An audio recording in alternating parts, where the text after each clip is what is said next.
জীবনের পথে মেয়েরাই সবচেয়ে বড় যোদ্ধা। তাদের নিজের বলে কিছু থাকে না বললেই চলে। জন্মের ঘর একদিন পর হয়ে যায়, আর নতুন ঘরটা কখনোই পুরোপুরি নিজের হয় না। মানিয়ে নেওয়াটাই তাদের প্রথম শিক্ষা। নতুন নিয়ম, নতুন মানুষ, নতুন দায়িত্ব, সবকিছু নীরবে গ্রহণ করতে করতে নিজের ইচ্ছেগুলো কোথায় যে হারিয়ে যায় তার হিসেব কেউ রাখে না।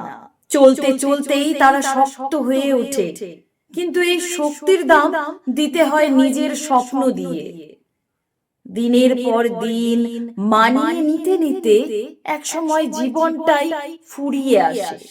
নিজের জন্য বাঁচার সময় আর থাকে না। তবু মেয়েরা থেমে থাকে না। তারা সংসার গড়ে, মানুষ আগলে রাখে, নিজের কষ্ট ঢেকে রেখে অন্যদের সুখের কারণ হয়ে ওঠে। এই যুদ্ধটা নীরব কিন্তু ভীষণ গভীর। মেয়েদের জীবনটাই শুধু চলা নয়, এটা এক দীর্ঘ লড়াই।